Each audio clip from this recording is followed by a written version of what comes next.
Hola familia de Acción Cristiana, bienvenidos a un nuevo video totalmente en línea. Estamos felices de que nos puedas acompañar en esta transmisión y que este mensaje sea de bendición para ti y para cada una de las personas que te rodean. Disfruta del mensaje. El miércoles tuvimos una buena reunión de término del tema de entendimiento espiritual y ya que no saben que lo que dijimos que no preguntaran, eso preguntaron. De los dinosaurios y de los ovnis, pero para todo el Señor tiene su respuesta en la palabra. Así de que si no veniste te vas a quedar con el enigma de los dinosaurios y los ovnis. Pero de todo platicamos, así que pasamos muy buen tiempo. Y bueno, como dice Daniel, viene una nueva etapa para la reunión de media semana y ya les estaremos notificando. Pero mientras tanto, aquí estamos. ¿Sabes? Te tengo una mala y una buena. La mala es que estamos en los últimos tiempos de este mundo. Yo no sé cuánto le quede a este planeta, pero el deterioro moral de la gente es una señal muy importante de que Dios tiene que intervenir en este mundo, ¿verdad? Ahorita, por ejemplo, el tema de la película esta de Sound of Freedom, ¿no? Que no te la debes de perder, porque es el abuso sexual de niños al desnudo, es lo que está pasando. Y cómo hay intereses políticos, comerciales, de todo tipo en el abuso sexual de niños. Esto es algo que Dios está provocando, porque la gente tiene que saber, tiene que entender de lo que está compuesto este mundo, ¿no? El mundo se está deteriorando rápidamente. Entonces, Dios va a intervenir en cualquier momento. ¿Sabes qué dice la palabra al respecto? Yo vendré como un ladrón en la noche. ¿Cuándo esperas a un ladrón? Nunca. Bueno, para que Dios utilice ese ejemplo, quiere decir que nos va a sorprender su llegada, ¿no? Así de que más vale que nos metamos en esta nueva temporada de Dios para su iglesia, que es la que estamos viviendo, porque cosas maravillosas van a suceder. Hace un rato estaban los jóvenes ahí estrenando una canción, la primera, me encantó. ¿Y sabes qué me hizo recordar? Que Dios me hizo una promesa hace 27 años y me dijo, alcanzarás corazones que no han podido ser alcanzados. Y sabes que esa promesa es para cada uno de nosotros. Todos los que están aquí van a alcanzar corazones que no han podido ser alcanzados. Y bueno, pues mientras tanto te tenemos que equipar en este lugar. Aquí no venimos a jugar a la religión, aquí no hay simpatizantes de Cristo, aquí somos hijos e hijas de Dios con un propósito y una misión que cumplir. Así de que nuestra tarea como mentores es capacitarte. Este es un centro de entrenamiento. Sí, ciertamente, pues llegamos a Cristo a veces todos maltratados y pues tenemos de alguna forma una función de sanar, de restaurar, como si fuera un hospital, ¿no? Algunos llegan como de terapia intensiva, bueno, no importa, como llegues. La cosa es ser restaurado, pero ya una vez que estás, ¿verdad? Restaurado, órale, a chambear. Y eso es lo que venimos a hacer, entrenarnos para la tarea allá afuera. Porque dice la palabra de Dios que somos la luz de este mundo, somos la sal de esta tierra, los creyentes.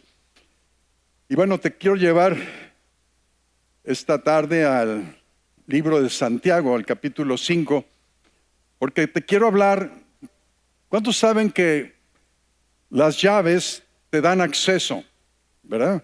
Si tú traes tu llavero ahorita, tú tienes una llave de tu carro y nadie más puede abrir el carro, tener acceso a tu carro, sino tú con tu llave, porque tú eres el propietario. Bueno, así también la llave de tu casa. Hasta que tú puedes llegar y utilizar esa llave, se abre tu casa y te da acceso a tu hogar. Bueno, en el reino de Dios hay llaves. Dice el Señor, les daré las llaves del reino. Y las llaves de Dios son precisamente instrumentos, herramientas para darte acceso a algo maravilloso, a un nuevo horizonte. Y de una llave imprescindible en el reino de Dios, algo que te da acceso a muchas cosas es la oración. Y quiero compartirte que la oración debe tener una motivación fuerte, una motivación intensa. Y es lo que vamos a estudiar esta tarde. Dice aquí en Santiago, capítulo 5, verso 16, la segunda parte del verso 16 dice así: la oración eficaz del justo puede mucho. Bueno, quiero decirte que esta palabra eficaz en el griego en el que fue escrito el Nuevo Testamento es la palabra energeo. Así de que la traducción literal de este verso es así: la oración enérgica del justo puede mucho. Y eso cambia las cosas, cambia la definición. La oración enérgica o eficaz del justo puede mucho. Y luego viene en el verso 17 algo muy interesante. Dice: Elías, el profeta, era hombre sujeto a pasiones semejantes a las nuestras. Era un ser humano, era un hombre de carne y hueso. Pero dice, oró ¿cómo? Fervientemente, para que no lloviese, y no llovió sobre la tierra por 3 años y 6 meses. Y otra vez oró, y el cielo dio lluvia, y la tierra produjo su fruto. Fíjate qué definición de oración ferviente. Un hombre común y corriente, como Elías o como cualquiera de nosotros, un hombre sujeto a pasiones como las nuestras, un hombre de carne y hueso, pudo tener la capacidad de interrumpir la lluvia durante 3 años y medio. Mira, nos han contado cuentos religiosos, pero te quiero decir una realidad. Dios es Dios arriba en los cielos y abajo en la tierra. Y sabes, aquí vino Cristo. La gente cree que nada más vino a pagar por nuestros pecados, a morir en una cruz infamemente, pero quiero decirte que Cristo vino a traernos el reino de Dios, vino a traernos la paternidad de Dios, pero vino a conectar el cielo con la tierra. Dice el libro de Efesios que fueron reunidas todas las cosas, las que están en los cielos con las que están en la tierra, a través de Cristo. Y esa es la fe, mi querido hermano, ¿verdad? Si tú alimentas tu fe con la palabra de Dios, vas a aprender a unir el cielo con la tierra. Y cosas maravillosas van a suceder en tu vida, en tu familia, con tus hijos, en tu hogar y en tu área de influencia. Y lo que te va a dar acceso a esto es la oración que te voy a compartir, la oración ferviente. La oración ferviente cambia las cosas. La religiosidad y el diablo nos han engañado en el tema de la oración. Y por eso hay una venda puesta sobre los creyentes en relación a este tema. A mí de chiquito me enseñaron una religión tradicional, una religión familiar que tú ya conoces. Entonces, si yo me equivocaba, yo me tenía que ir a confesar, y ahí estaba un padre, un sacerdote, oyendo mis pecados, ¿no? A ver, ¿qué? Y dije, pues padre, yo tenía 10 años, pues, ¿sabe que me fui al Calimax y me volé unos chiclosos y... ¡Ay, chamaco! Hiciste muy mal. Y dije, sí, padre, por eso vengo a confesar. Bueno, 3 Padres Nuestros y 3 Aves Marías, esa es tu penitencia. Y ya nada más te hacía así, y ya, pues tú ibas, ¿no? Pues mi comprensión a los 10 años era de que la oración era una penitencia, era un castigo. Y entonces, cuando vengo a Cristo a los 23 años, pues, se tuvo que cambiar ese paradigma, que yo espero que se cambie en ti, ¿verdad? O sea, Dios no te pone a orar para que sufras o para que tengas penitencia. Dios te pone o te invita a orar para que disfrutes de una maravillosa presencia que no te puedes imaginar. Es el rey David: en tu presencia hay plenitud de gozo, delicias a tu diestra para siempre. Ya no tienes que ir al muro de los lamentos. La gente religiosa sigue yendo al muro de los lamentos. Nosotros estamos ante el trono maravilloso del Señor. Esa es nuestra posición en Cristo. Cuando ores, dice el Señor: métete a tu cuarto, ahí cerrada la puerta, ve con tu Padre, y tu Padre que te escucha en lo secreto te recompensará en público.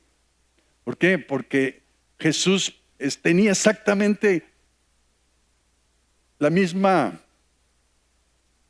idea acerca de la oración que David. En la presencia del Padre hay plenitud de gozo, delicias a su diestra para siempre. Fíjate, vamos a hablar de lo que es una oración ferviente como la de Elías. Es una oración motivada por el Espíritu Santo ante un evento determinante, como puede ser la salvación de un alma, o sea, orar o interceder por alguien, hasta una sequía sobre la tierra. Se trata de una oración intensa, cargada de fe y entendimiento y confianza plena en el Señor. Vamos al Primera de Reyes, capítulo 17, porque aquí tenemos la escena de la que nos está hablando Santiago acerca de Elías. Y vamos a revisar esta tarde la motivación, lo que hubo en Elías para levantar una oración ferviente. El profeta Elías vivió 900 años antes de Cristo. Así de que Dios puso al profeta, más o menos para que nos ubiquemos históricamente, 100 años después de David y de Salomón. O sea, David gobernó 40 años sobre Israel y fue esplendoroso su gobierno. Pero Salomón, su hijo, heredó el reino y tuvo un reino de paz y de prosperidad por otros 40 años. Bueno, no habían pasado ni 100 años, Israel se había apartado de Dios totalmente. Y ahí hace su aparición Elías. Y había un rey gobernando Israel que se llamaba Acab. Entonces dice aquí, Primera de Reyes, capítulo 17, verso 1. Entonces Elías Tisbita, o sea, una de sus tribus, que era de los moradores de Galad, dijo al rey Acab, fíjate la presentación de Elías, el profeta: vive el Señor, Dios de Israel, en cuya presencia estoy. O sea, Elías no estaba ni en el muro de los lamentos, ni estaba haciendo penitencia. Dice: vive el Señor, Dios de Israel, en cuya presencia estoy, que no habrá lluvia ni rocío en estos años, sino por mi palabra. Entonces, vemos a un rey Acab que está gobernando Israel a como se le ocurra, se ha olvidado de Dios. Y si entramos en detalles, Acab cometió el error de casarse con una mujer no judía, una mujer sidonia, o sea, de Sidón, la costa ahí del Mediterráneo. Y el nombre de la señora de Acab, nada más y nada menos, se llamaba Jezabel. Que nada más el nombrecito, por favor, no le vayas a poner a tu hija Jezabel, porque le vas a arruinar la existencia, ¿no? Es una mujer espantosa, o sea, y vamos a ver ahorita por qué razón. Entonces, Acab era un mandilón. Por eso a los hombres de Acción Cristiana les decimos no podemos ser mandilones, porque si no, puedes alterar el ciclo de la vida, ¿no? El caso es que Acab todo le hacía caso a su mujer. Y Jezabel era tremenda. Entonces, había una situación, un conflicto muy grande en Israel en ese momento, porque se habían apartado de Dios. Y Elías va en el nombre de Dios a traer un juicio sobre Israel. Y le dice a Acab: vive el Señor en cuya presencia estoy, que no habrá lluvia sobre la tierra por 3 años y medio hasta que yo declare la palabra. Imagínate la popularidad de Elías, ¿no? ¿Y sabes qué hizo Elías? Bueno, dice aquí que Dios le dijo: mira, Elías, te vas a ir al arroyo de Cisón y ahí voy a mandarte alimento y ahí te vas a beber del arroyo. Pero ya no llovió. Así como lo dijo Elías, se cerró el cielo. Aquí no nos habla de cómo Elías oró, pero Santiago sí nos dice que oró fervientemente. O sea, no nada más a Elías se le ocurrió ir delante de Acab y decirle, ¿no?, que no iba a llover. O sea, Elías pagó el precio, una oración ferviente. Ese hombre estuvo dirigido por el Espíritu Santo para poder ir delante del rey y decirle: aquí hay un gran conflicto, porque el pueblo se ha apartado de su Dios.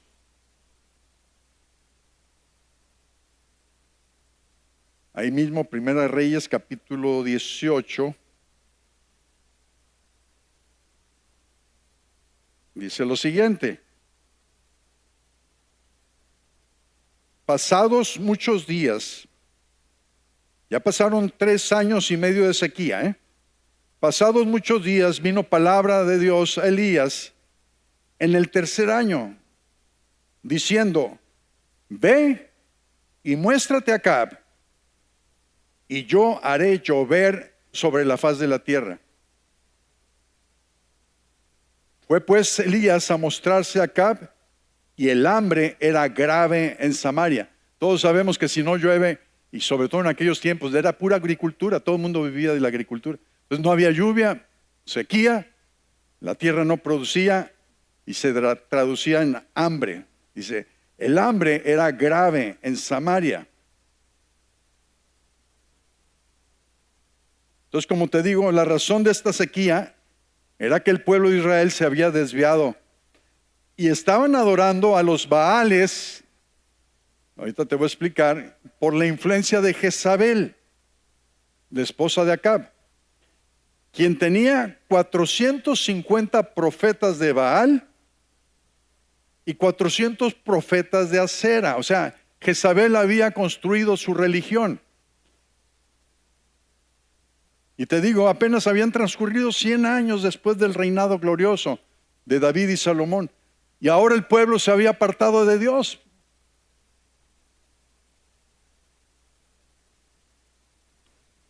Así de que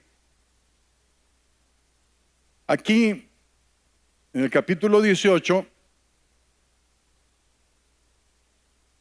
Elías hace su aparición nuevamente después de 3 años y se muestra delante de Acab, al cual le había advertido: no va a llover sino por mi palabra.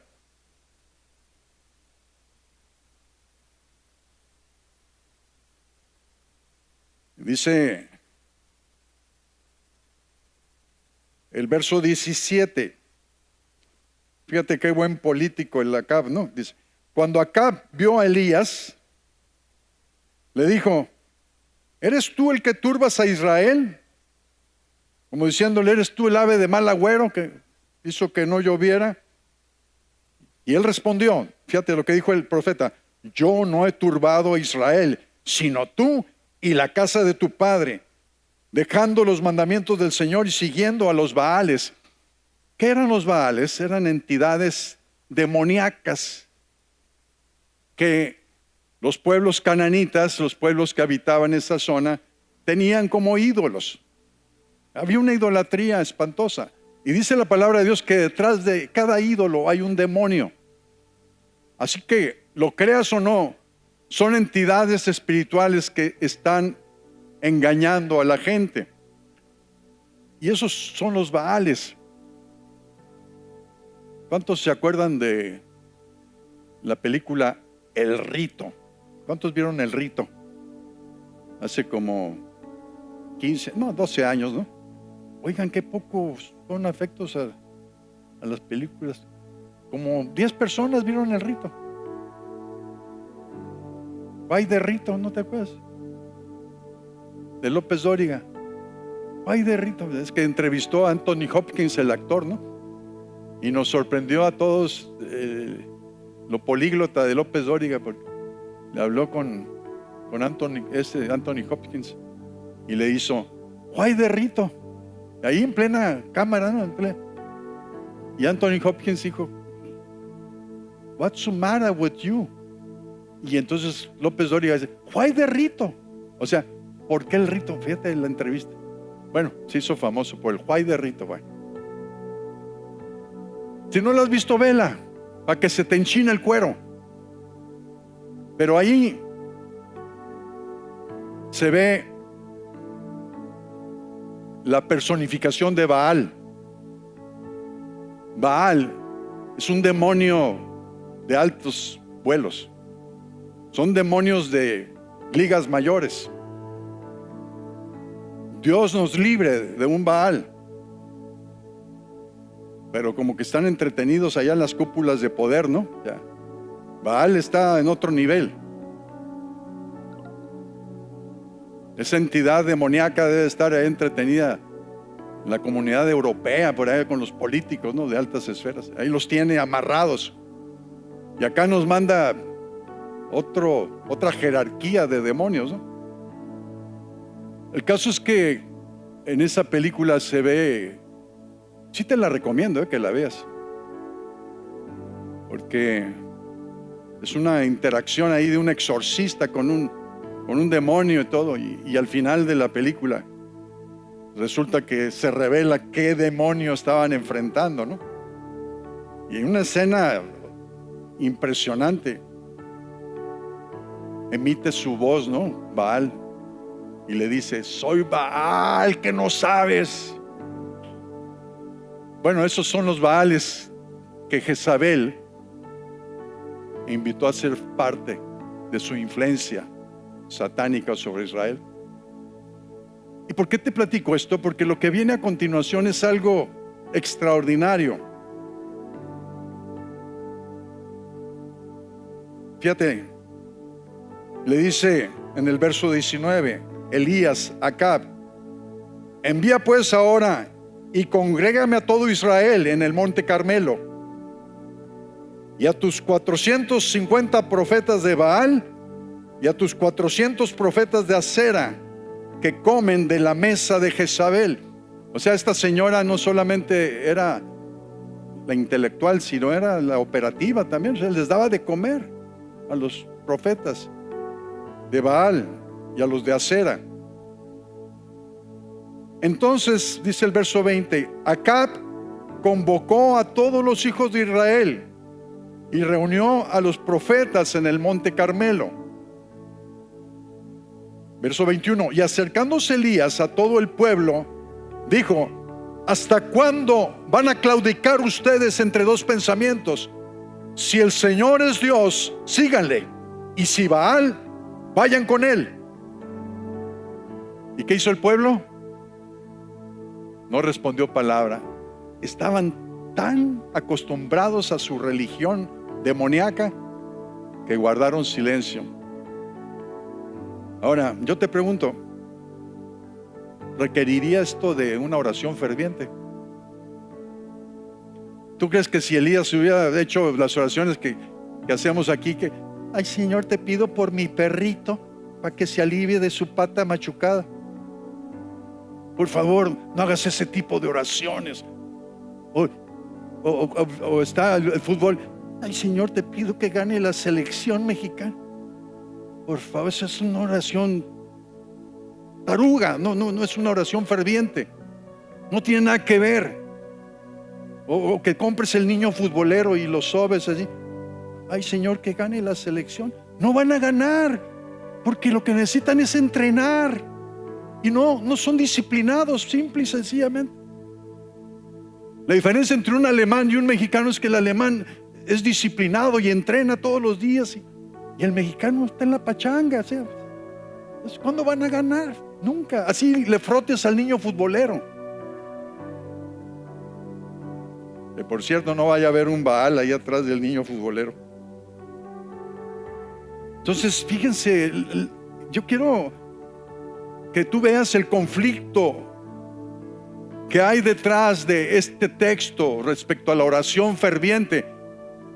Elías tenía que postrarse, interceder, así como lo hizo Moisés también, así como lo hicieron los grandes hombres de Dios, levantar una oración ferviente, una oración intensa, una oración que cambia el rumbo de las cosas.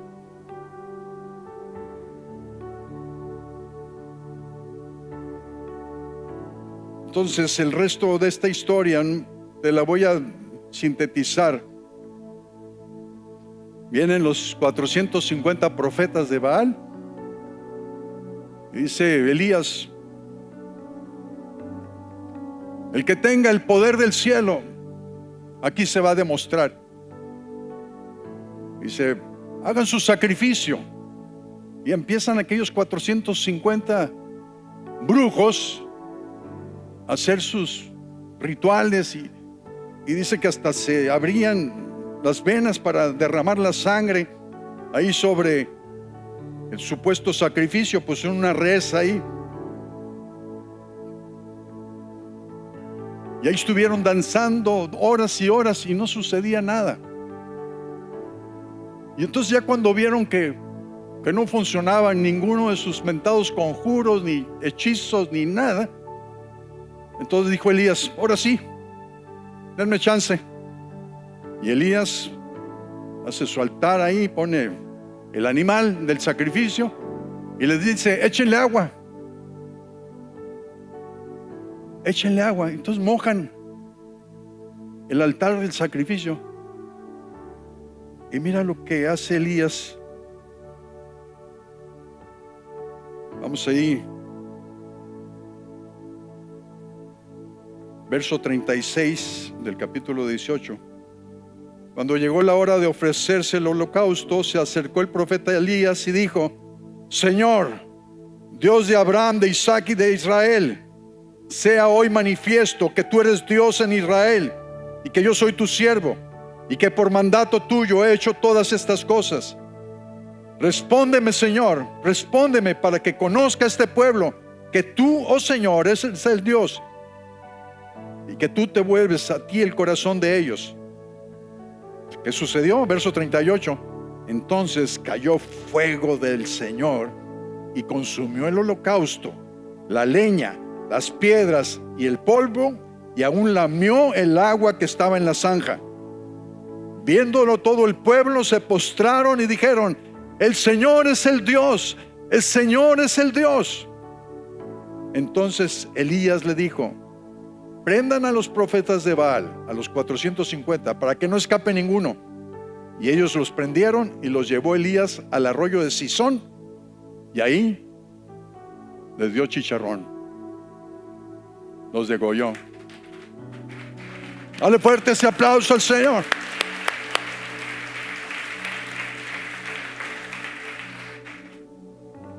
¿Sabes que eso va a suceder con tus adversarios espirituales? O sea, quiero que tú entiendas esto. Esto solamente es una historia que es como si fuera, no es una parábola, es algo que sucedió. Pero quiero decirte que todas estas verdades en lo espiritual son ciertas. Tú tienes condiciones en tu casa, situaciones en tu familia que están bajo presión demoníaca aún. Y ahí estás tú y te congregas y vienes años y nadie te sigue la onda en tu casa. Bueno, tú tienes que orar fervientemente para que Dios responda desde el cielo. Y aún tus adversarios espirituales, ¡pum!, te los vas a echar. No tienes ni siquiera que llegarlos a conocer, ¿no? Pero todas esas opresiones espirituales que hay en tu lugar, adicciones, cosas feas, perversiones, todo eso van a ser desalojados cuando tú creas que la oración ferviente cambia las cosas. Pero mientras estés haciendo las oraciones de la abuelita y del gato y del perro o las oraciones de penitencia, no vas a llegar a ningún lado. Necesitas reconocer que hay un conflicto espiritual alrededor tuyo y ¡pum! Utilizar las herramientas del Señor.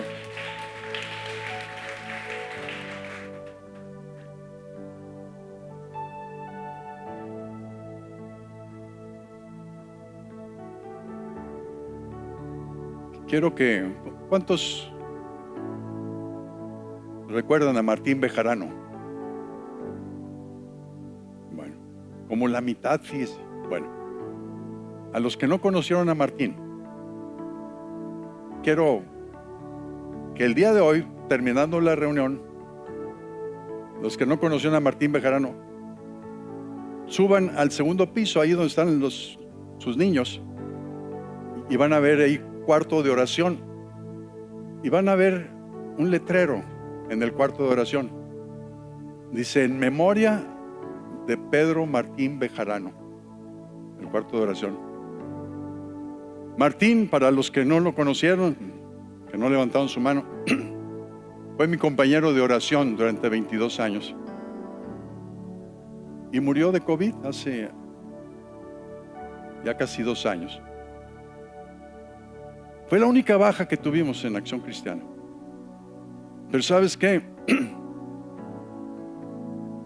Yo no tenía explicación.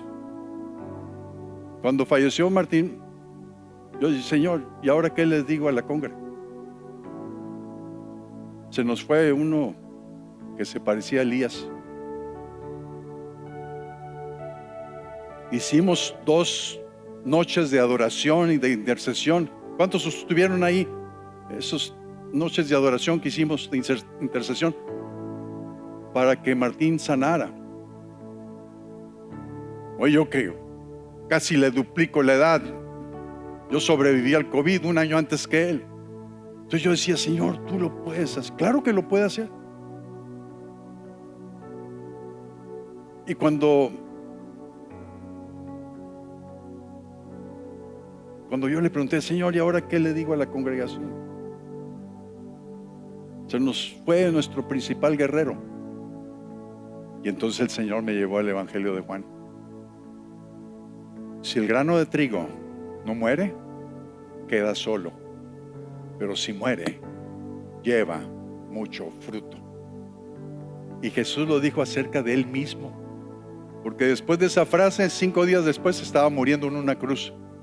Él era el grano de trigo que tenía que morir. Y miren ahora el fruto de Jesús. ¿Ya? Millones y millones por todo el mundo confesando su fe en Cristo. ¿Tendría la razón el Señor? Y entonces cuando yo entendí eso, dije: entonces Martín fue sembrado como un grano. Y quiero decirte que Martín por años me decía: pastor, ¿por qué la gente no viene a orar? Digo: Martín, tú tranquilo. No, nunca le dije que su vida va a ser sembrada. No, tú tranquilo. ¿Sabes cuántas personas somos actualmente en la oración todos los días? Un promedio de 6, 8, hasta 10 personas. Cuando éramos 2 hace 2 años. Yo te quiero decir, esto está funcionando en lo espiritual. Y yo sé que muchos de ustedes después van a estar en la oración.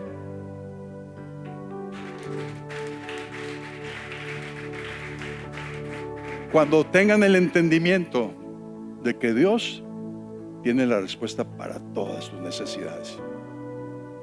Cuando tú creas que Dios hace lo imposible cuando tú ya estás derrotado. Así es nuestro Dios. Así es como trabaja. Y mientras tanto nos va a enseñar lo que es la oración ferviente, como las que hacía Martín.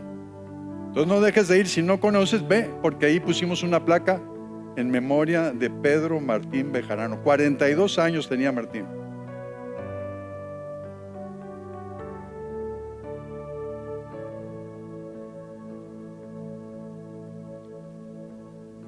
Verso 41. Entonces Elías le dijo a Acab, fíjate, ya cuando ya estaba hecho el asunto, ya el pueblo había dicho, Dios es el rey, Yahweh es el rey de Israel, es el Dios de Israel. Entonces cuando Elías vio eso, dijo, misión cumplida. El conflicto espiritual cesó, la razón de la sequía se acabó, Israel vuelve a Dios. Verso 41. Entonces Elías le dijo a Acab, sube, come y bebe, porque una lluvia grande se oye. Y aquí sí, la escritura nos da un poquito más de detalles. Acab subió a comer y a beber. Fíjate. Y Elías subió a la cumbre del Carmelo y postrándose en tierra, puso su rostro entre las rodillas. ¿Sabes que eso mismo hacía Moisés cuando el pueblo empezaba a perecer por diferentes circunstancias? Moisés se apartaba a su lugar de oración y se postraba sobre sus rodillas en actitud de adoración. No tiene que ver con religión esto. Los musulmanes se arrodillan 3 veces al día y no sucede nada. No es una cuestión religiosa, es una cuestión de una oración ferviente. Es una muestra de humildad delante de Dios. Postrarse sobre las rodillas y poner el rostro entre sus rodillas. Y Elías seguramente le dijo, Señor, la misión se ha cumplido, abre los cielos para que llueva. Y mira lo que sucedió. Y le dijo a su criado, Elías tenía su sirviente, sube ahora y mira hacia el mar. Y él subió y miró y dijo, no hay nada, Señor. ¿Tú crees que Elías se desmotivó?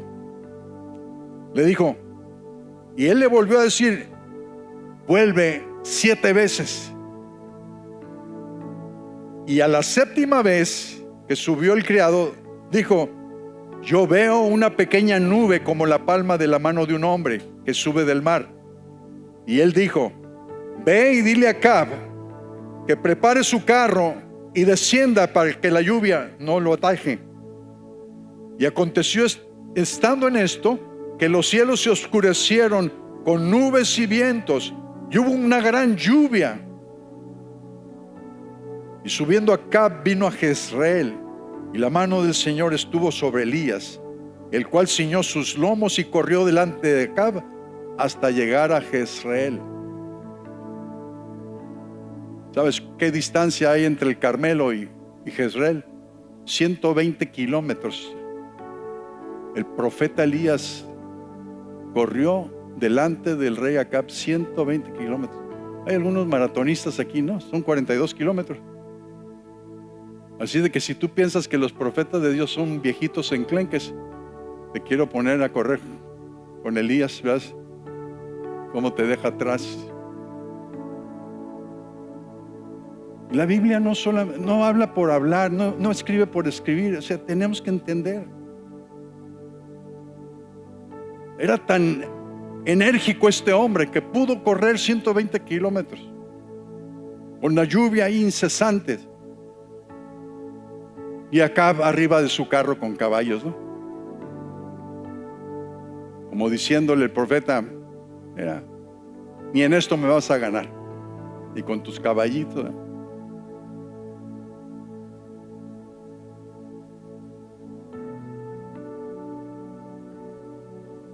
Cuando levantamos a Dios una oración intensa y ferviente, sea por la salvación de un alma o para aliviar una sequía sobre la vida, sobre tu vida, cosas sobrenaturales suceden.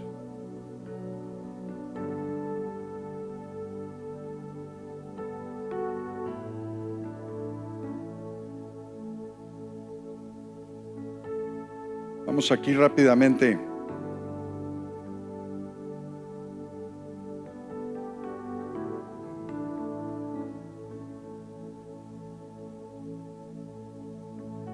Segunda de Corintios,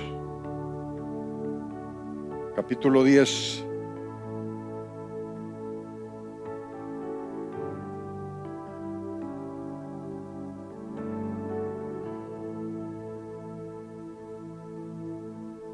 Fíjate cómo, estudiando la palabra, yendo a las escenas que Dios nos quiere llevar, podemos dimensionar correctamente lo que es la oración. Mira lo que dice el apóstol Pablo, 2 de Corintios capítulo 10, verso 4. Porque las armas de nuestra milicia no son carnales, y se refiere a la oración y la intercesión, sino poderosas en Dios. ¿Cómo son? Poderosas en Dios para la destrucción de fortalezas, refutando argumentos y toda altivez de Dios que se levanta contra el conocimiento de Dios, y llevando cautivo todo pensamiento a la obediencia a Cristo.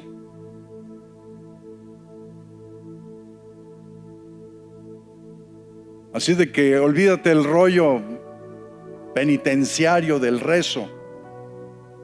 Dios te está entregando armas poderosas en tus manos, llaves del reino, porque esta arma poderosa va a destruir las fortalezas mentales de tus hijos, las fortalezas mentales de los que tú amas, las fortalezas que Satanás ha implantado. Todo eso, cuando tú levantes oraciones fervientes por los que amas. Dice aquí que refutando argumentos. Tú sabes que la gente, toda la lucha de la gente es en la mente. Cuando le compartes a alguien incrédulo, tiene sus argumentos aquí, ¿sí? ¿Sabes? Las fortalezas y los argumentos están anclados en la mente de la gente. ¿Tú crees que va a ser fácil convencerlos? No. Pero Dios nos ha dado el poder de la oración ferviente para la destrucción de fortalezas mentales, de argumentos. La gente está llena de argumentos. Todo el mundo está ahorita influenciado por argumentos. Todo lo que ven en TikTok y en Facebook, todos son argumentos de incredulidad. Y te dicen ahí, todo va bien, todo va color de rosa. O sea, ¿cuál cambio climático? ¿Cuál COVID? No existe. O sea, puras tarugadas, o sea, puras mentiras.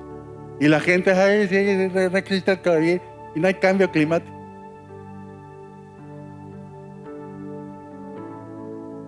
Y el mundo se está desbaratando. No habíamos tenido los cambios de clima tan drásticos, huracanes y cosas terribles. Y van a empeorar. Y esto lo dice la ciencia, no lo digo yo. Y mira qué interesante. Toda altivez que se levanta contra el conocimiento de Dios. ¿Conoces gente altiva? Gente soberbia que te dice, vete con tu religión, mugroso, aleluya. Bueno,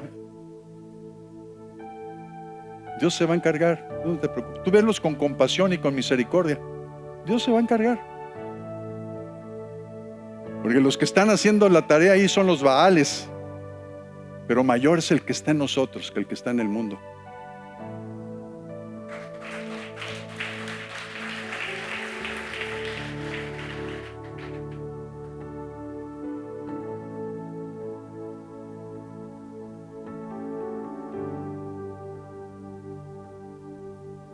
¿Qué sucede en los cielos con las oraciones fervientes que levantamos? Mira, vamos a Apocalipsis capítulo 8.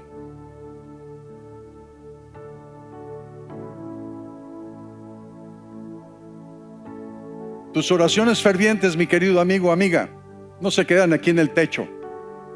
Tus oraciones fervientes salen de tu corazón, cargadas de fe, cargadas de confianza en Dios. Esas oraciones, mira lo que pasa en los cielos. Dice capítulo 8 de Apocalipsis, verso 3. Otro ángel vino entonces y se paró ante el altar. Está hablando de un escenario celestial en el trono de Dios. Y se paró ese ángel ante el altar con un incensario de oro, y se le dio mucho incienso para añadirlo a las oraciones de los de Acción Cristiana. Y sobre el altar de oro que estaba delante del trono de Dios, y de la mano del ángel subió a la presencia de Dios el humo del incienso con las oraciones de los de Acción Cristiana. Y el ángel tomó el incensario y lo llenó de fuego del altar y lo arrojó, ¿a dónde? A la tierra. Ahí está la respuesta a tu oración. Y hubo truenos y voces y relámpagos y un terremoto. Ese es el poder de la oración. Ese es el poder de tus oraciones fervientes por los tuyos. Dios va a contestar. Dios va a hacer lo que Él nos ha prometido hacer. Y si tiene que mandar temblores, los va a mandar. ¿Tú no ves la Ciudad de México? 3 terremotos el mismo día, 19 de septiembre. Por favor, ¿dónde sucede eso? Es Dios desde los cielos sacudiendo a México.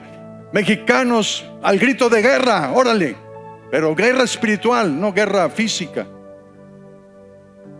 El destino de México está en mis manos, dice el Señor. Lo dice hasta en el himno nacional. Te he dado en cada hijo un guerrero. Un soldado en cada hijo te dio. Y ahora qué mal gobierno tenemos. Pues ponte a orar por el gobierno. Ora fervientemente. Hasta en el himno nacional ahí está la palabra profética de Dios. El símbolo. ¿Cuándo has visto un escudo como el de México? Un águila devorando una serpiente. Más bíblico no lo podemos tener. Dios tiene planes para México, para estos últimos tiempos. ¿Qué nos vio? Yo no sé. Todavía le pregunto, Señor, pues quién sabe qué nos viste, pero tú tienes planes y propósitos para nosotros.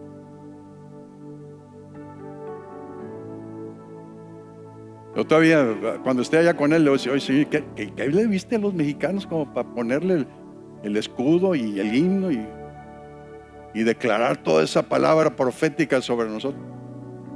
Y ahora sí el Señor, pues sabe, ¿no? Así son los planes de Dios.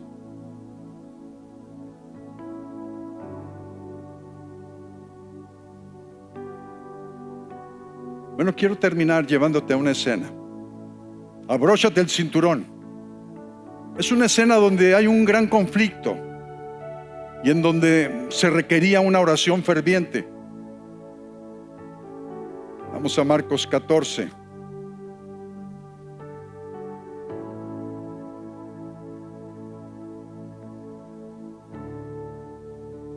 Aquí nos ubica la escritura 3 días antes de que el Señor fuera a pagar el precio por todos nosotros en un lugar infame, en una cruz terrible y en un lugar infame. Verso 32. Vinieron pues a un lugar que se llama Getsemaní, el famoso huerto de Getsemaní. Y le dijo a sus discípulos, siéntense aquí entre tanto que yo oro. Y tomó consigo a Pedro, a Jacobo y a Juan. ¿Y qué sucedió? Comenzó a entristecerse y a angustiarse. quiero que prestes atención. Es la única parte en los evangelios en que vemos a un Señor triste y angustiado, porque Él sabía que venía un conflicto grande y que era tiempo de una oración ferviente. Y les dijo, verso 34, mi alma está muy triste hasta la muerte. Quédense aquí y velen. No les digo quédense aquí y duérmanse. Quédense aquí y velen. O sea, les dijo, ustedes también pónganse a orar. De los 12 que traía como discípulos, todavía seleccionó a 3, Pedro, Juan y Jacobo, sus pilares en el ministerio, y les dijo, oren conmigo. Y yéndose un poco adelante, se postró en tierra, igual que Elías, y oró que si fuese posible pasase de él aquella hora. Y decía, Abba Padre, todas las cosas son posibles para ti. Aparta de mí esta copa, mas no lo que yo quiero, sino lo que tú. ¿Sabes qué? Aquí nos demuestra que el Señor está en una condición totalmente humana. Porque así era necesario que Él se presentara en el sacrificio. Verso 37, aquí viene la parte triste de la historia. Vino luego y los halló. ¿Cómo estaban los intercesores?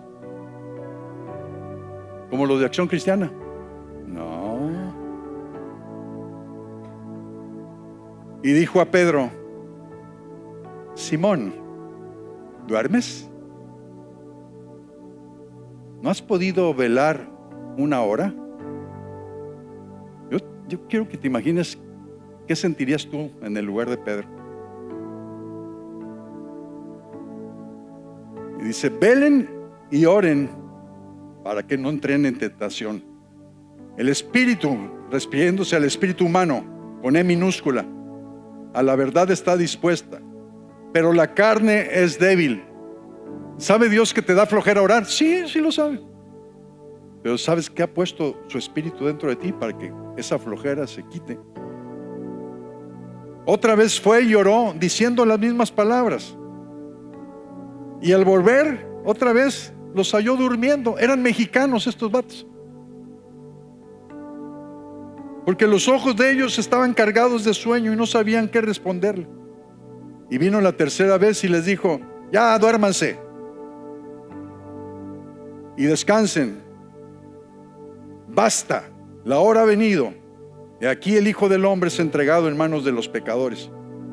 Levántense, vámonos, y aquí se acerca el que me entrega. Se refería a Judas. Ahí Jesús, en el Getsemaní, estaba negociando tu salvación y mi salvación. Era un conflicto grande. Ahí estaba por él decidir ir a la cruz. Y dijo, Padre, me encanta la forma de Jesús de relacionarse con Dios. Abba, Padre, Papá. Utilizó una frase tan íntima como nosotros la conocemos. Papá, eso significa Abba. Papá, que pase de mí esta copa, pero que no se haga mi voluntad sino la tuya. Y ve cómo estaba en la misma posición que Elías, postrado sobre su rostro. ¿Cuántos vieron La Pasión de Cristo? Bueno, ya un poquito más. Bueno, qué bueno que ves más películas de Cristo que de exorcistas. Bueno,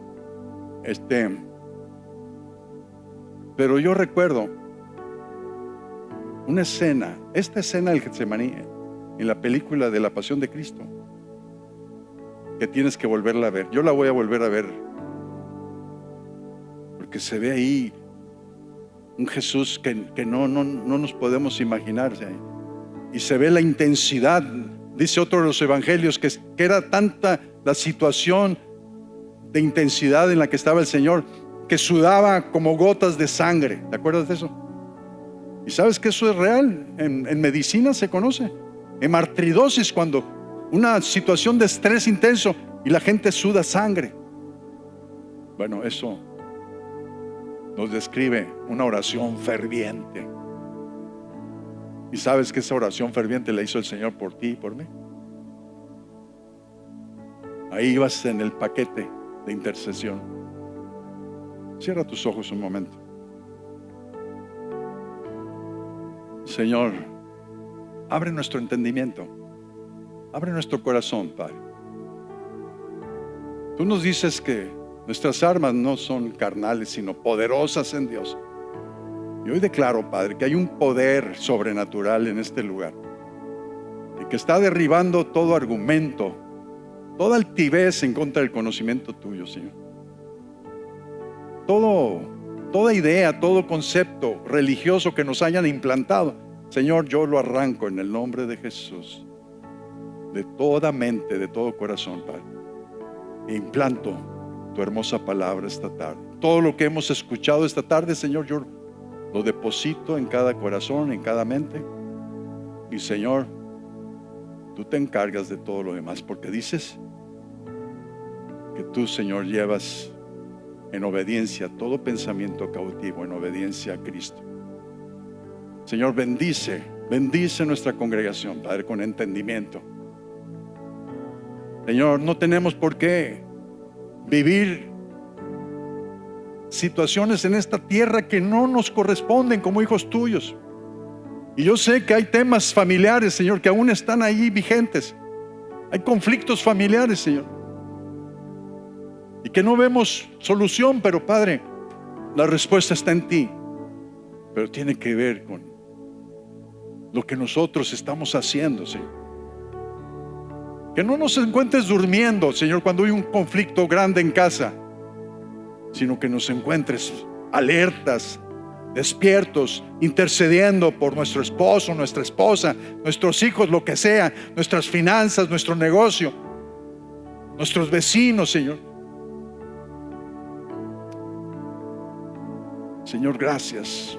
Yo te doy gracias por los intercesores que estás levantando en Acción Cristiana. Gracias por cada una de sus vidas. Estos hombres y mujeres, Señor, que ahora fueron inspirados por Martín también, Señor, y que ahora están ahí en las mañanas intercediendo, creyéndote a ti, Señor.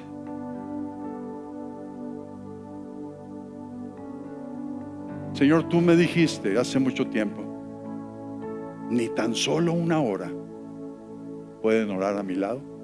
Y Señor, hemos dedicado esa hora de 8 a 9 de la mañana todos los días, Señor, de lunes a viernes. Hemos dedicado esa hora para unirnos en el ministerio que aún está vigente en los cielos.